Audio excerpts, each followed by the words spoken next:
Começa agora o programa Café com a Bela. Vem com a gente! Bom dia, queridos ouvintes da Rádio Restauração. Mais uma quinta-feira com vocês. Olha só, hoje é dia 22 de junho, dia de São Tomás More. Ele é o nosso patrono dos advogados. Ele foi muito bonita a história dele. Quem tiver a oportunidade de ler, de conhecê-lo um pouquinho mais, ele chegou a ser primeiro-ministro da Inglaterra, lá, conselheiro do rei, o Henrique VIII. Era amigo, assim, o rei tinha muita estima por ele. Mas, a hora que o rei resolveu mudar de religião e brigar com o Papa, tudo, e obrigou um monte de gente a se converter ao anglicanismo, né, a largar a igreja, o São Tomás More foi radicalmente contra e o rei ameaçou, falou, olha, vamos acabar com a nossa amizade, você vai ser perseguido e tudo, e ele foi firme na fé, ele foi um mártir e no final ele foi decapitado. Inclusive por isso, porque o rei, apesar de gostar dele, né, dizia, né, que gostava dele, o rei falou, eu tenho que dar exemplo, né, falei que ia ser condenado à morte por traição quem não abandonasse a fé católica. Até os bispos, um monte de bispo lá estava abandonando, aí traiu, né, a igreja, bispos católicos traíram, né, para defender, com medo do rei, né, para se defender. E o São Tomás More não. Ele foi até o martírio e foi despojado de bens, de títulos. Ele era um lorde, né, tinha títulos, propriedades, era ricaço. Foi perdendo tudo, a família, as filhas, né, foram perdendo também, foi perseguido, e até que no final, né, quando o rei viu que ele não ia se dobrar mesmo, porque o rei foi tirando essas propriedades, né, primeiro assim, se você não se converter, não apostatar da fé, eu vou tirar isso, vou tirar esse título, esse bem, e foi indo, daí uma hora que ele viu que o São Tomás More era irredutível mesmo, daí finalmente decapitou. E tem umas cartas muito bonitas que São Tomás More escreveu para as filhas, quando ele estava preso na Torre de Londres, que ele ficou, não sei, se um mês, ou quantos meses que ele ficou preso até ser decapitado, né, finalmente. E hoje é o dia dele, então, que é o dia do martírio, né? Vocês sabem que o dia do santo a gente comemora o dia que o santo entra para o céu, o dia que ele morre. Então, 22 de junho... Você que tem um problema burocrático aí, que tem que resolver um pepino jurídico, um pepino com a administração, um alvará de não sei das quantas que não consegue. Então, aproveita hoje para lembrar de São Tomás More, pedir para ele pela intercessão, e ele sabe o que é uma injustiça de um poder, porque ele viveu na pele isso. E vamos pedir também a intercessão dele pelo nosso país, né? Tá precisando. Muita coisa aí que não vale nem a pena a gente ficar falando, a gente já sabe, né? As coisas erradas, as corrupções da vida aí que temos no nosso país, infelizmente. Que São Tomás More interceda por nós. Hoje começamos um programa com um patrocinador novo, que vai patrocinar a gente sempre aqui no nosso Café com a Bela.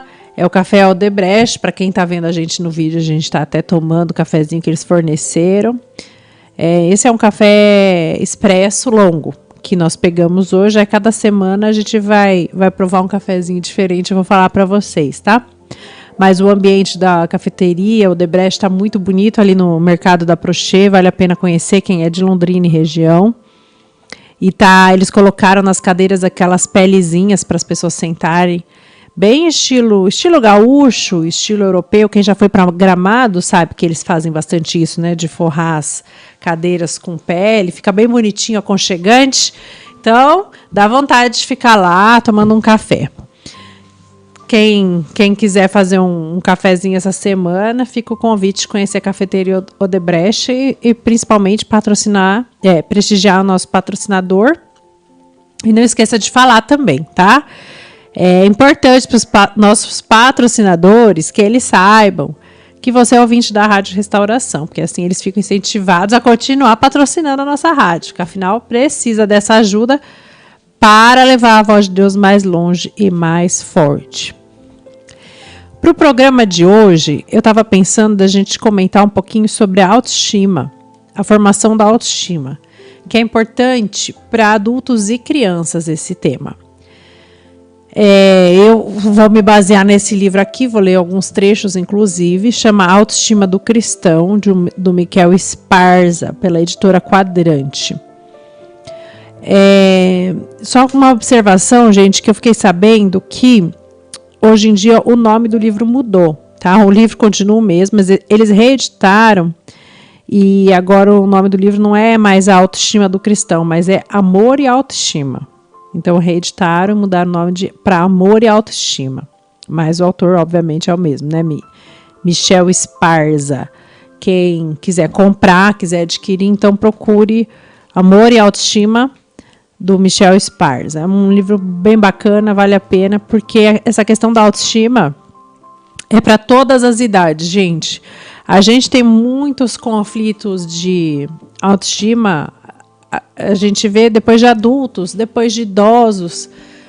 Porque a autoestima ela se relaciona fundamentalmente com o amor próprio, né? É isso, o amor que a gente tem por nós mesmos. Só que esse amor, como a gente sabe, em virtude do pecado original, ele ficou desvirtuado, ele ficou desregulado, digamos assim, né? Não desvirtuado, deixa eu corrigir a palavra. Ele ficou descalibrado, né? Então, o pecado original deixou a gente com as coisas descalibradas dentro. Então, a gente tem esse potencial de amor próprio, mas ficamos descalibrados. Então, a gente acaba caindo nos erros desse amor próprio descalibrado, que ou a gente está nos amando demais, que é a pessoa que quando cai no pecado de orgulho, ou a gente está nos amando de menos, que de certa forma também é um pecado de orgulho, por incrível que pareça. É como se fosse um orgulho de ser ruim que a pessoa tem, né? Um eu não presto mesmo, pra mim não dá nada certo, comigo, Deus me persegue. Sabe quando a gente tá com meio que uma síndrome de Jó? Assim, só comigo que as coisas dão ruim e tal. Esse aí é um orgulho também. É um orgulho, porque você é tão orgulhoso a ponto de achar que Deus tá deixando o demônio só te perseguir. Tipo, que você é o escolhido, né, para ser perseguido, como se você fosse o Cristo na Terra, né? Como se você fosse um outro Cristo. Então, é uma forma de orgulho, tá? Também.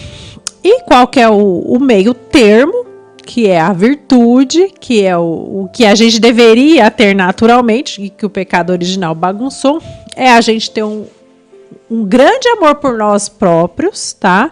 Um grande amor, não porque eu sou... eu me amo porque eu sou linda do meu jeito e tal. Não, eu me amo porque Deus me amou. Então, assim, um amor que se fundamenta no amor de Deus. Eu sei que eu sou importante, eu sei que eu tenho o meu valor próprio, a minha dignidade própria, e isso está fundamentado no amor que Deus tem por mim. Se Cristo morreu por mim, então eu valho alguma coisa. Então não tenho nem dúvida disso. Uma pessoa que tem esse amor próprio regulado, bem sedimentado, no amor de Cristo, no amor que Cristo tem pela humanidade, ela é muito segura de si. Só que ela não é soberba. Então ela não cai nesse pecado da soberba, né? Então vamos pensar aí os santos, né? Que você pode falar para mim, mas como não cai? Quem não cai? Tá, não cair é muito difícil, tá?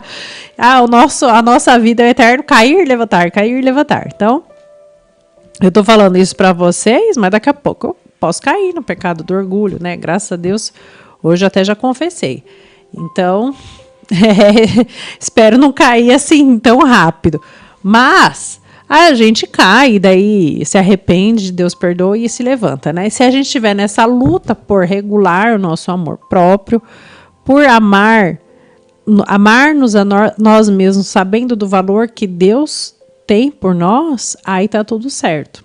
O problema é quando eu começo a me amar porque, eu sou uma gênia, entendeu? Esse que é quando você desregula isso, você cai no pecado. Então, a pessoa que ela realmente fica vaidosa, né? Então, vou dar um exemplo aqui para ficar claro aí para você que está ouvindo isso pela primeira vez ou pensando, refletindo sobre isso pela primeira vez. Imagine, uma coisa então vou usar o meu exemplo, tá? De Isabela, porque é só de Isabela que eu posso falar, não é verdade? Então, assim, ó. Isabela, eu me amo, obrigada a Deus pela minha vida, por ter pensado em mim, por ter morrido por mim, tudo isso. Isso aí é o correto amor próprio, certo?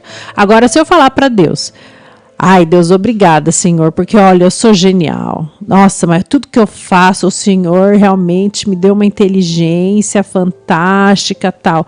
Se eu ainda colocar o Senhor no meio, menos mal, mas é que eu fui dar um exemplo, mas eu fui dar um exemplo, mas falei como eu penso, né? Que pelo menos é bom, viu? Me perdoe, não consegui dar um exemplo direito, mas coloquei Deus. O orgulhoso não colocaria Deus. Então, deixa eu pensar. Então, assim, se eu estiver me achando, o que eu vou falar? Nossa, mas eu não sou inteligente, a fulana é burra mesmo, né? A fulana é burra mesmo. Ai, que esse povo burro, meu Deus, por que eu tô aqui perto desse povo burro? Então, isso aí é um orgulho, né? Não seria soberba aí? A autoestima desregulada, tá? Então, o regulado é, Senhor, olha, se eu sou inteligente, foi graças ao Senhor. Então, muito obrigada. Me ajude a ter paciência com as pessoas menos favorecidas, de inteligência ou desses dons. Enfim, né? Agora, espero que tenha entendido, ficado claro, apesar da minha confusão. Então, uma pessoa que ela tem essa autoestima regulada, ela sabe das suas qualidades, tá? Ela sabe das suas qualidades. Então, como no exemplo que eu dei, de inteligência, né? Então, a pessoa ela sabe que ela é inteligente. Um Einstein da vida, ele não vai achar que ele é burro, né? Só se ele fosse burro, ele ia achar que ele era burro, não é? Mas no caso, ele é inteligente, um Einstein. Ele era, né? Então, óbvio que sabia. Uma pessoa inteligente, ela sabe que ela é inteligente. Uma pessoa bonita, sabe que é bonita. Uma pessoa bondosa, sabe que ela é bondosa, que ela é generosa. Então, tem noção das suas qualidades, se conhece.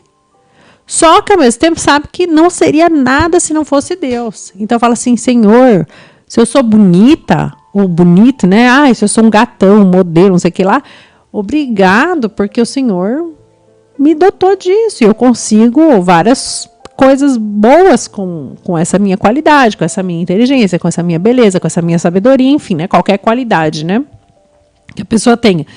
Então, quando a gente se conhece, a gente, vivendo retamente, tendo uma autoestima correta, a gente reconhece as nossas virtudes, os nossos valores, as nossas qualidades, mas reconhece que elas só existem por graça de Deus.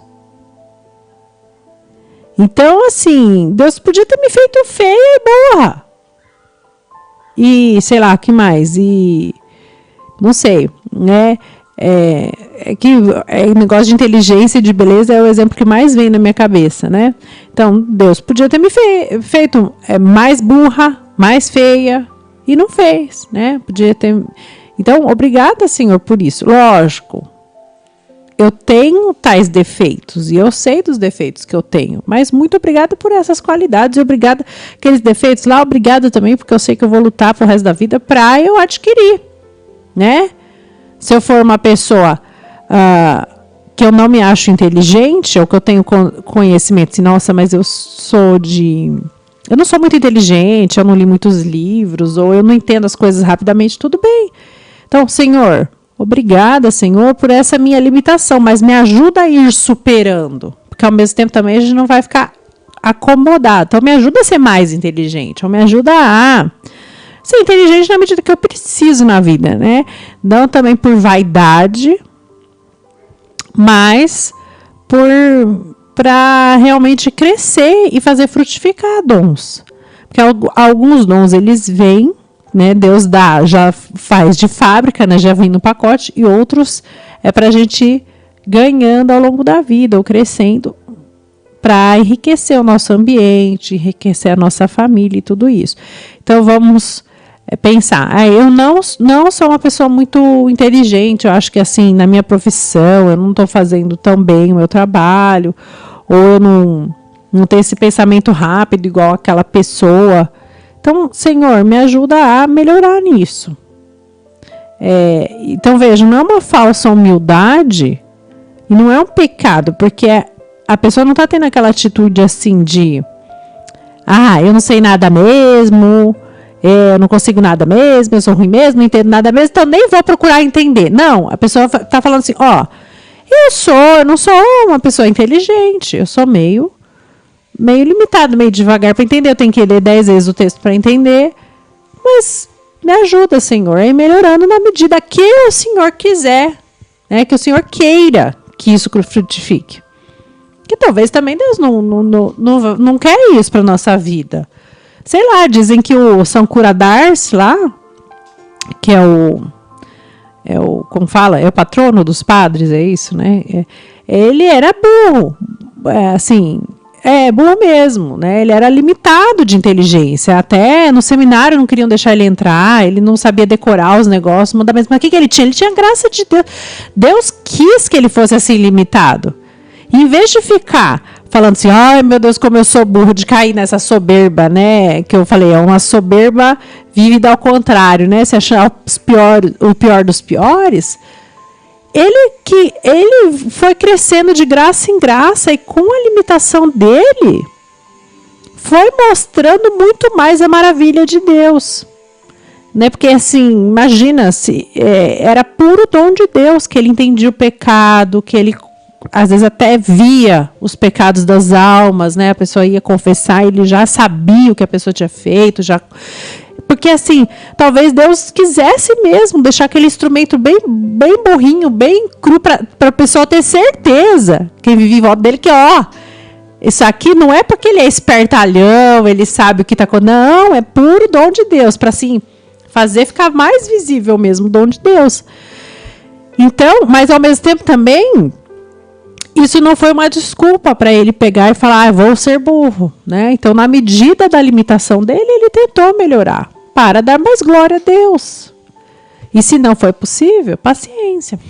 É igual quando a gente pensa também, né? Eu quero ter uma condição vida da minha família, né?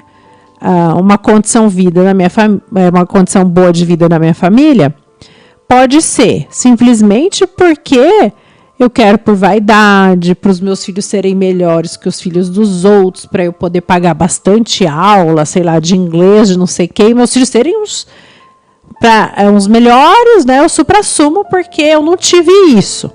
O que, no fundo, também é um orgulho. Quer dizer, assim, você está querendo que os seus filhos sejam melhor que os outros para você poder falar, né? É um orgulho que você tem dos seus filhos, né? Porque quando alguém elogia o filho da gente, quem tem filho sabe, né? Elogia o seu filho, você fica todo feliz, né?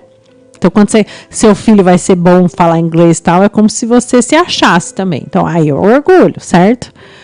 Ao mesmo tempo, eu quero ter uma condição de vida o suficiente para fazer os meus filhos frutificarem nos seus dons conforme os desígnios de Deus. Então, se eu puder pagar aula de inglês, eu pago. Se eu não puder, paciência, né? Aceito com gratidão isso que Deus me deu, porque eu sei que os meus filhos eles já têm valor em si. Isso também é uma forma da gente enxergar. É uma autoestima boa, né? A autoestima que a gente quer formar, né? E eu falo isso porque a gente tem que tanto entender do amor próprio, da autoestima, do correto amor próprio. A gente tem que tanto entender isso para nós quanto para os nossos filhos. Porque são os pais os formadores da autoestima dos filhos. E quando a gente passa para eles que, se eles não estudarem na escola XYZ, eles não vão ter valor. Se eles não tiverem aquele carro, aquele celular, eles não vão ter valor. Eu estou deformando, destruindo a correta autoestima deles. Eu estou deixando eles pessoas carentes, que acham que tem que se apoiar em coisas, em situações externas ou em conquistas, né, externas, ao invés de valorizar aquilo que é próprio deles, que é o dom de Deus, que cada um deu, a cada um cabe seus dons, cabe conhecer seus dons, né? Então, eu costumo falar para os meus filhos assim, Ah, não sei. A gente vai vendo quais são os seus dons, quais são as suas aptidões, qual a sua vocação. Mas você vai ter que descobrir. Você está aqui porque você é muito querido por Deus. E Deus te quis tanto que te deu a vida e me escolheu para ser sua mãe. Porque até os meus defeitos vão te ajudar em algum sentido na sua missão de vida, na sua missão de santidade. Agora você vai descobrir. Então, a gente como pai, mãe, a gente vai ensinar os nossos filhos que eles têm um valor infinito, o valor de todo o sofrimento de Cristo. Então, esse é o correto amor próprio. E que não é só se o filho tem like no TikTok ou se o filho faz, sei lá, alguma coisinha bonitinha que ele tem valor. Mas que ele vale por si mesmo. E o amor dos pais é, como já tantas vezes eu disse para vocês, é a primeira imagem do amor de Deus. Por isso que é nítido, quando uma pessoa tem problema com a relação dos pais, tem problema de aceitação na família, ela tem problema no seu relacionamento com Deus. Também, obviamente, gente, estou falando, ela tem problema, não quer dizer assim, estou dando uma sentença, ela vai ter problema para tudo sempre. Não, ela tem um problema, ela vai se curando disso ao longo da vida se ela quiser. A gente vê muito aí quem foi maltratado pelos pais, o pai que é ausente, um pai que não esteve em casa, largou os filhos por aí, não ficava em casa, batia nos filhos, falava, você é um lixo mesmo, para não falar outra coisa, né? Para não falar palavrão aqui, mas você é um lixo, você não presta, eu vou te dar um murro mesmo. Um pai é assim, o que acontece? Muitas vezes a criança ela tem um sentido de que ela não vale nada. Então ela não tem uma relação boa com o seu pai, aí ela começa a enxergar a relação com Deus como assim? Deus é um Deus cruel, Deus é um Deus que pune, que bate. Por quê? Porque ela está projetando em Deus ali aquilo do pai, o pai ruim terreno que ela teve, né? Se eu tive um pai ruim, então eu já espero que Deus seja ruim, severo também, injusto, enfim. E ao mesmo tempo, se eu tive uma boa formação no lar, se eu tinha uma boa relação com os meus pais, por mais que, né, a gente sabe, família é isso mesmo, tem erros, briguinhas, né, coisinhas assim, rusgas, normais, mas assim, ninguém era desequilibrado, ninguém abandonou o lar, a mãe era atenciosa, não era negligente, o pai também estava presente, estava preocupado, essa pessoa, ela vai entender muito mais facilmente que ela tem um pai no céu que a ama, que ela tem um pai que vela por ela, um pai que às vezes não dá o que ela pede, né? Não vai dar uma faca se ela quer, não é? Se ela precisa de um pão, enfim, às vezes não dá aquele emprego que você estava sonhando, que ia ganhar um salarião, mas te deixa amargar um pouquinho nas dívidas e no aperto, porque vai ser melhor para você. Enfim, ela vai entender com mais facilidade a Deus, né? Vai conseguir se relacionar mais facilmente com Deus. Então, tanto que a gente tem, né, quando nos grupos de jovem, não sei quem já participou aí de grupo de jovem, ou esses encontros de oração que fazem aquelas, eu não sei como é que chama, como é que é o termo correto, mas aqueles pontos, como chama? Querigmáticos, né? Assim, aquelas experiências de conversão mesmo, né? Experiência de, assim, profusão do amor e de conversão, assim, pelo espírito mesmo, né? Muitas vezes o que esses jovens vão experimentar é o amor de Deus. É a cura do relacionamento com seus pais. Não estou falando que sempre, também quem sou eu para falar, né? Deus age, da cabeça de Deus a gente não pode entender, né? Não entendo também. Mas o que eu vi é que muitas das vezes a porta através da qual Deus age nesses jovens para ter esse momento de conversão é curar o relacionamento com os pais. Então, Eu que já participei, né, dessas coisas de cura e tal, nessa época minha de grupo de jovens, era assim, ó, tô curando você do seu relacionamento com seu pai, tô curando você do relacionamento com a sua mãe, você que teve uma mãe que maltratava, que preferia, sei lá, a sua irmã ao invés de você, enfim. Era isso que o mais comum da gente escutar lá, né? Nesses encontros. Então, você vê como a relação dos pais ela é tão importante que depois Deus usa dessa cura. Ele primeiro cura a pessoa com essa relação para ela poder conseguir enxergar e estabelecer melhor essa relação filial com Deus que ela tem. Então, acho que ficou bem claro, né, gente? Eu falo, reforço, né, para dar realmente bastante ênfase àquilo que eu estou me propondo a falar no programa. E hoje o programa é sobre a construção da autoestima. Então, vocês veem que a construção da autoestima é uma tarefa muito importante para nós, pais, professores, sacerdotes, sei lá. Qualquer um de vocês que tem um papel de direção de almas sabe que a autoestima ela é importante, a correta autoestima. Então, quando a gente também está guiando uma alma, enquanto, digamos assim, uma direção espiritual de leigos, tá, que eu estou falando, né? Quando a gente tem que aconselhar um amigo que de repente é mais novo na fé, e vem pedir conselho pra gente, falar assim, você que tá mais, né, vai mais na igreja, tal, eu não tô conseguindo resolver tal coisa, ou deslanchar tal questão da minha vida. Um dos aspectos que a gente deve avaliar é isso, como que ela está se conhecendo e se amando, ela tem uma correta autoestima, uma autoestima regulada. Então, é uma chave importante que a pessoa ela vai virar. Né? Não é que é uma chave que ela vai virar um dia e pronto, mas é uma construção. Mas ela tem que se iniciar em algum momento. Até o resto da vida a gente vai estar construindo essa reta autoestima e, obviamente, lutando contra o pecado do orgulho, que é o que desvia isso, né? Que até a gente vai dar o último suspiro lutando contra o pecado do orgulho, especialmente, né?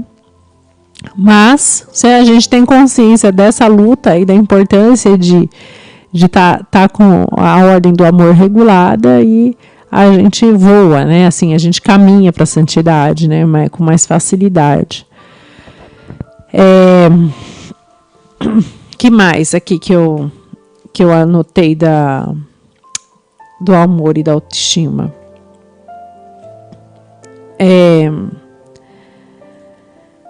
Aqui, ó, o caminho normal para ganharmos consciência do que valemos é através das pessoas que mais estimamos, as quais, pelos juízos que fazem a nosso respeito, nos induzem a formar uma ideia acerca de nós mesmos. Então, aqui nesse parágrafozinho que eu li, a gente vê que é isso, a imagem que os outros têm da gente, ou que eles nos passam que tem de nós, nos ajuda a construir a nossa autoestima. Então, por isso que para uma criança é tão importante que os pais mostrem para ela a correta imagem. Nesse sentido, eu dou atenção para o meu filho, eu olho para o meu filho, eu paro de olhar para o celular e olho para o meu filho, não só quando ele está fazendo uma birra, não só quando eu preciso dar uma bronca nele, para falar, você não vale nada mesmo, né? Por exemplo, né? O exemplo ruim, né? Que seria péssimo se a gente fizesse. Ou quando tá dançando, tá dançando, que bonitinho, tirou uma nota boa na escola, agora eu olho para você, né? Como um cachorrinho que você tá treinando, né? Dá um tapinha assim na cabeça e fala, parabéns, bom garoto, né? Não, eu olho para os meus filhos sempre porque eles têm valor em si mesmo. Fazendo bom, fazendo ruim. Ele sendo o melhor aluno da turma, o mais inteligente, o mais brilhante, ou ele sendo o médio, né? Então a gente tem que cuidar disso, porque a gente tem uma tendência de destacar muito o que é quando a pessoa está realmente no assim, o alto e o baixo, né? Os opostos, né? Ou se o filho é muito ruim de comportamento, um comportamento péssimo, tá fazendo birra, chilique, eu paro e olho. Ou se ele tem um comportamento brilhante, aquele filho impecável, eu olho, elogio, falo, ai filho, parabéns, olha como você tirou nota boa na escola, olha como você fez a tarefa, né? Mas e se ele for um médio, um medíocre, assim, ele passa despercebido, né? E porque nenhuma criança ou nenhuma pessoa consegue ser brilhante em tudo, como eu até já falei no começo do programa. A gente tem os dons, né? Às vezes não tem a inteligência, não tem a beleza, não tem a esperteza, não é tão inteligente, não tira tantas notas boas na escola, mas é esperto, é vivo, né? Saca as coisas no ar. Então são dons diferentes, né? Então se eu ficar esperando só para olhar o dom do meu filho, aquela aptidão, olhar para ele quando ele está manifestando aquele dom, é como se eu dissesse para ele, você só vale alguma coisa quando você age com esperteza. Você só vale o meu olhar, o meu amor, quando você tira a nota boa. Ou para as meninas, uma coisa que acontece. A gente tem o costume de elogiar bastante as meninas, né? É meio que assim, que roupinha bonitinha, como você tá? Porque as meninas adoram se arrumar, né? Geralmente, é natural delas que elas têm o seu estilo, já desde pequena tem criança que carrega bolsinha, tem isso, tem aquilo, elas já querem ser, já são vaidosinhas desde pequena, né? Isso é natural da mulher, né? E às vezes a gente fica reforçando demais isso. Hoje você tá bonitinha, que vestido bonitinho. Aí o dia que a criança não se arruma, né, o dia que, sei lá, não penteou o cabelo e às vezes tem até aquelas fases de vida, tem as fases assim que a criança não deixa ninguém relar e quer ir despenteada na escola, enfim. Aí você também não repara, né, ela não olha para ela, não fala, filha, que saudade de ver aqui no meu colo, né, como você tá bonitinha. A roupinha não tá aquelas coisas, mas você tá bonitinha, né, quer dizer assim, você não mostra que o valor é dela, né? Você elogia muito a roupinha, ou o cabelo penteado, ou os acessórios. A menina também, ela vai criando cada vez mais dependência disso. Quer dizer, quando eu era pequenininha, meu pai não olhava para mim se eu não tivesse arrumadinha com vestido de festa. Com o uniforme da escola não tem tanta graça, entendeu? Aí, depois ela vai ficando, fica esse monte de menina que tem, né, hoje em dia, a futilidade a 1000, né, tudo consumista, e tem que estar de roupa nova por quê? Lógico, às vezes os pais fizeram tudo certo. Não estou falando que todo o problema da vida da pessoa é dos pais, não. Pecado, né, de cada um. Às vezes os pais foram ótimos, mas a pessoa caiu na futilidade por ela mesma, por um vazio interno dela. Mas muitas vezes, tá, predominantemente, é por uma falta de amor próprio. Eu só me sinto valorizada quando eu tô de roupa nova, porque se eu tô de roupa nova e todo mundo olha pra mim. Roupa nova, gente, vamos combinar, né? Roupa nova, a gente sabe quando a roupa é nova, tem aquele brilho, depois você vai lavando, vai perdendo a cor e tal, né? A gente se sente, se sente assim com roupa nova. Mas uma pessoa que põe o valor, está sempre tendo que ter roupa nova, não posso repetir uma roupa, eu sempre tenho que ser a mais linda do lugar, né? Especialmente as mulheres, então isso também se aplica aos homens, porque cada dia mais a gente vê homens aí metrosexuais, né? Os homens também estão caindo muito nessa futilidade. Então é isso, de repente um desvio de formação da autoestima da pessoa, e que isso se iniciou quando era pequenininha, né? Com os próprios pais dentro de casa alimentando de forma errada esse amor próprio da criança. Aliás, não é alimentando, é o contrário, matando de fome o amor próprio da criança, né? Mostrando que ela só tem valor quando ela performa em alguma coisa ou quando ela tá com algum acessório, mas não o valor dela mesmo. Então, às vezes é importante, às vezes não, tá? Às vezes é costume meu falar às vezes, mas não é às vezes, tá, gente? É sempre. Importante sempre dar atenção para cada um do nosso lar, por dar atenção. Tipo, filha, vamos sair dar uma volta, o filho, né? Vamos sair dar uma volta, quero tomar um café com você. Os meus filhos eu levava já tomar um café, uma coxinha de vez em quando. Muitas vezes eu aproveitava quando eu ia em médico, Porque tem que levar a fulana no pediatra. Então, eu vou aproveitar antes do pediatra, depois eu passo numa padaria e falo, filha, o que você quer? E vamos conversar. Mas isso quando tinha, assim, 2, 3 anos já.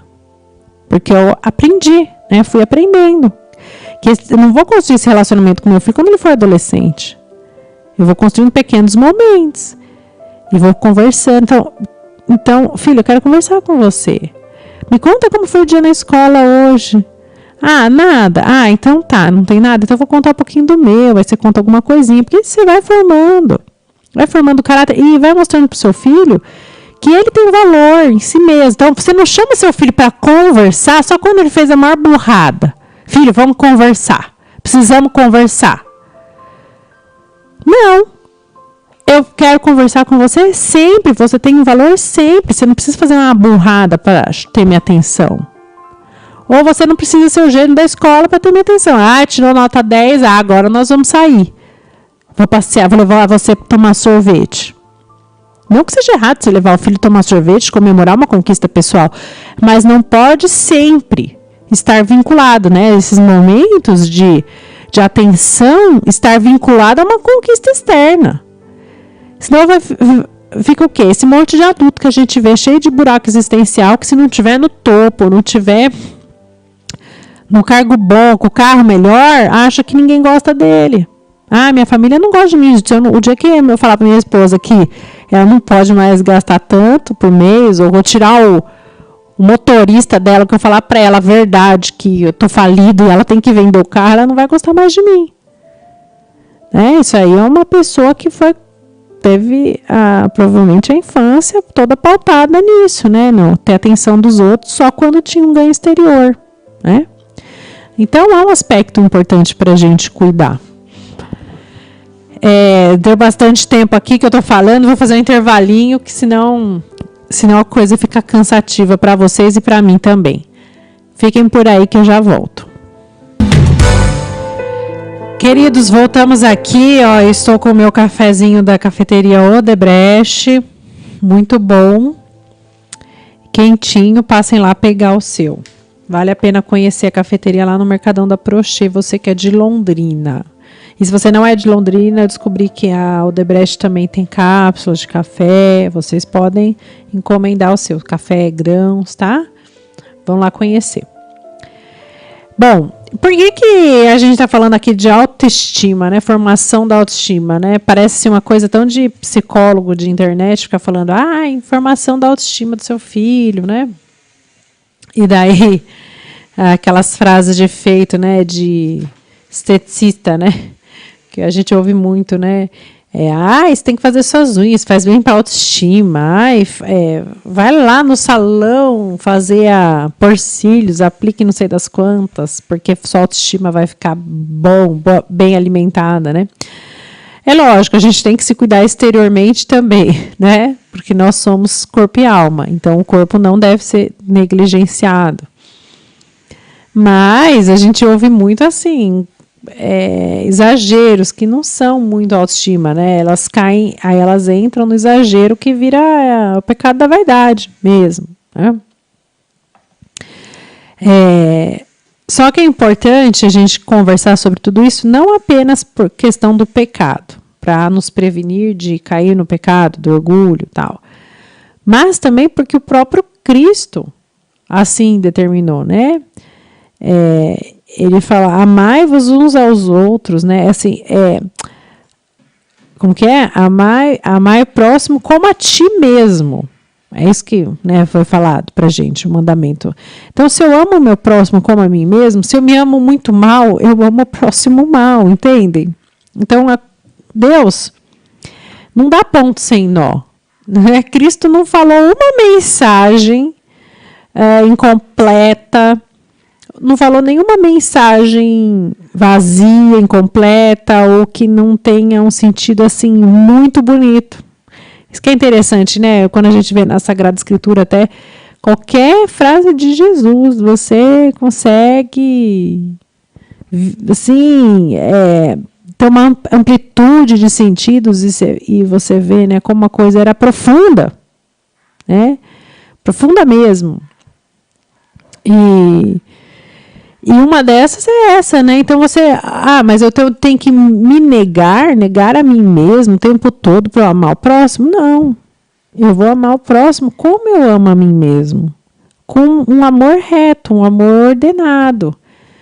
Então, aquele que, nossa, não faz nada para si, nunca olha para si, sempre deixa os outros passarem na frente, os outros passarem por cima de si mesmo, tal, ele pode estar vivendo aí uma falsa humildade.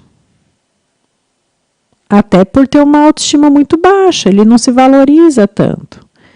Então, parece que é humilde, mas não é bem humilde. Na verdade, ele não se valoriza.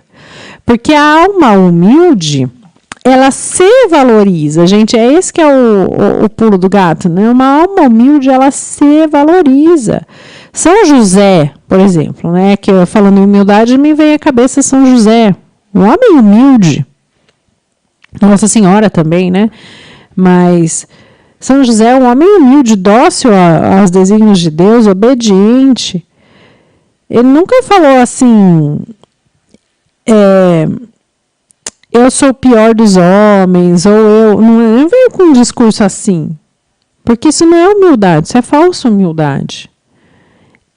Ele se amava como filho de Deus, se cuidava da sua família. E daí obedecia a Deus. E olha, o que eu tenho é dom de Deus. É basicamente isso. Eu vou cuidar de mim, da minha família, da minha pureza. Porque tudo isso é dom de Deus. Então, eu cuido de mim. Se ele fosse assim, simplesmente um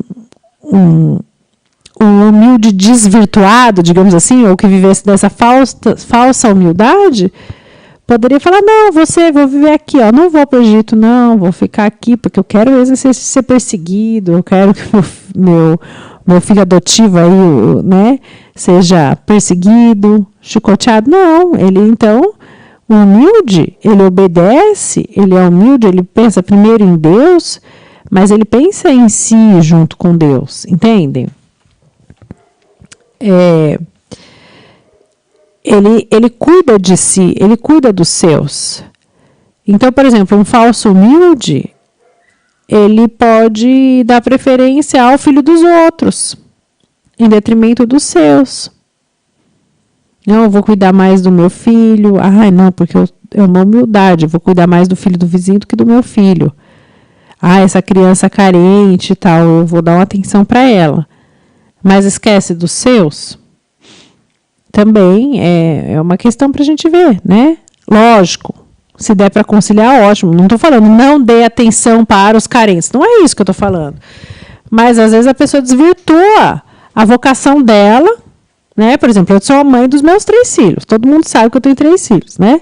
Então, tem que dar atenção para esses 3. Mas se eu vou adotar mais um e tal. Gente, se Deus me pedir isso, se eu ver que é importante, sim. Agora, mas se Deus pedir para eu ir num orfanato e dar atenção para as crianças órfãos, tá? Ótimo, eu posso fazer isso, mas não vou esquecer dos meus. Então, da mesma forma, eu vou nutrir os outros, sem esquecer de mim mesma. O que não quer dizer que eu não possa fazer um pouco de mortificação, eu não posso abrir um pouco de mão das minhas coisas para cuidar do próximo, porque a mortificação e esse abrir de mão é um sair do egoísmo, mas, ao mesmo tempo, eu não vou morrer de inanição, entende? Eu não vou largar o meu trabalho e fazer uma loucura para viver na rua, sei lá, ajudando os órfãos e os mendigos, sendo que eu tenho outra missão de vida. Aí seria uma falsa humildade. Por que uma falsa humildade? Porque eu estou fugindo dos planos de Deus para minha vida, né? E, no fundo, a verdadeira humildade é ser humilde é o que Deus te pede. E não o que o seu instinto te pede, né? O que as aparências te pedem, né? E a pessoa que é verdadeiramente humilde, ela não está preocupada também com a aparência de humildade que ela quer ter, né? Quem está preocupado com essa aparência de humildade é o vaidoso, né? E daí é o vaidoso disfarçado de humilde, né? Que acho que é o pior tipo de humilde que tem, de vaidoso que tem, aliás, né? Então, o homem que que mente a si mesmo e presta ouvidos às suas próprias mentiras, chega a encontrar-se numa situação tal qual não sabe a verdade, nem de si mesmo, nem à sua volta, e perde a estima própria e o respeito dos outros. E o orgulho, ele é uma mentira, então, que é uma mentira vital, né? A pessoa, ela não sabe nem da própria vida. A pessoa, ou que ela está muito, assim, no mundo de vaidade, as verdades são protegidas dela, né? Não chega, não fala para ele, sei lá, vamos imaginar que tem um rei, né? Não fala para o rei que a gente está tendo tal problema, ele não pode saber, que senão ele vai ficar muito nervoso. Mas para que serve o rei se ele não for saber dos problemas das pessoas? Não é a cabeça que é para liderar e resolver o problema dos outros, ele tem que esquentar a cabeça. Como assim? Vai esconder dele os problemas? Então não serve para nada. E ao mesmo tempo, então, paralelamente, analogamente, vamos aplicar a nós mesmos, né? Se eu falo assim para mim mesmo, nem vou saber desse meu problema, eu vou esconder isso, quer dizer, não vou enfrentá-lo, então? Vou ficar convivendo com isso? E o orgulhoso, ele faz isso. Ele mente para si mesmo. Ele mente para si mesmo para se enganar que ele tem mais valor, né? Não, porque eu que resolvi aquele problema, eu que falei com tal pessoa, eu que consegui aquele proveito econômico, eu que, graças a mim, que, sei lá, essa igreja foi construída. Esse é orgulhoso. E às vezes está aí no meio de nós, disfarçado de um bom cristão, mas né? No fundo, um grande orgulhoso, porque se o padre não der parabéns para ele, que ele fez o tapete mais lindo do Corpus Christi, aí não valeu nada, né? É isso. Ninguém me valoriza aqui, porque eu que fiz aquele tapete. Um exemplo besta, assim, que me ocorreu agora, né? Ou aquele mais humildinho, que também está querendo chamar muita atenção, que vai com aquela roupa mais farrapada. Não é que seja pobre, não é um mendigo. Mas a pessoa ela se veste com uma condição que não é a sua própria, tá? Ela tem uma condição de se vestir, sei lá, razoável e anda só com roupa velha, desgastada, para chamar atenção mesmo. Para chamar atenção, porque como eu sou simples, como eu sou desprendida. Né? No fundo, quem que chama atenção, gente? A gente sabe, é o vaidoso, né? Então, é o orgulho, parece o orgulho ao contrário, né? Mas é uma forma de orgulho. E vira uma mentira, porque no fundo a pessoa não está se conhecendo. Ela não se conhece, não se ama a si mesma. Ela está com amor pautado em aparências, em elogios, em reconhecimento externo, em baixar a cabeça para os outros, enfim. E quando a gente se valoriza, ou quando a gente nos ama a nós próprios antes, né? E daí a gente ama o próximo, a gente também nos ama a ponto de ser verídicos conosco mesmos. Fala assim, eu tenho esse dom, né? Tô aqui. Por exemplo, tô aqui na rádio, estou falando com vocês, eu tenho esse dom, sei lá, fui chamada para fazer isso, né? Então eu valorizo isso e agradeço a Deus por ter me dado essa oportunidade, enfim, né, ter dado o dom de línguas, não sei, de falar, de gostar de falar, né, tem gente que detesta falar, por exemplo, em público, né, tem gente que detesta, então, obrigada, Senhor, porque se eu tenho isso, eu gosto de falar, se eu tenho facilidade para passar em palavras as coisas, para tocar o coração das pessoas, então isso é um dom de Deus, né, e aí daí eu sou verdadeira com Deus. Eu reconheço o meu valor, agradeço, e ao mesmo tempo também eu reconheço que eu tenho que melhorar, né? Por exemplo, eu reconheço que eu tenho que melhorar, sei lá, na paciência, no trânsito, né? Enfim, e eu sei onde que eu vou lutar, eu sei para onde eu vou, e assim eu posso também ajudar mais as pessoas. Quando eu me reconheço enquanto uma pessoa que tem um valor próprio, eu também reconheço o outro. O outro, ele pode ser, sei lá, ter aquele jeito X, Y lá que é meio estranho, mas ele é amado por Deus. Sei lá, vamos pensar assim, uma amiga que você tem que seja toda bicho grilo, não sei, alternativa, né, tal, meio riponga. Fala assim, ai, mas ela é tão estranha. Mas ela é amada por Deus, Deus fez ela assim, né? Então, eu vou amá-la, independentemente disso, né? Porque ela é amada por Deus, então eu amo ela com o jeito dela, eu entendo o jeito dela, não fico querendo mudar o jeito dela. Mudar o dia que essa minha amiga passar a usar umas roupas menos coloridas, ou umas roupas mais... sei lá, sociais, aí eu vou falar de Deus para ela? Não, vou falar de Deus já, porque ela é uma alma querida por Deus. E às vezes ela vai ser uma pessoa muito próxima de Deus e muito santa, vestido meio riponga, assim, com aquele jeito de meio devagar de ser, meio alternativo, né? Mas se eu amo a mim mesma e se eu reconheço os meus dons, minhas qualidades e os meus defeitos, obviamente, então eu também reconheço o Deus no outro. Né? Aqui o outro também pode ser imagem de Deus, ainda que ele seja bem diferente do meu, sei lá, do meu parâmetro, do meu ideal, do meu jeito de ser, né? É isso que fundamenta, né? As pessoas que acolhem os mendigos, as pessoas que acolhem as pessoas diversas, né? Porque senão a gente fica só preso na nossa patotinha, né?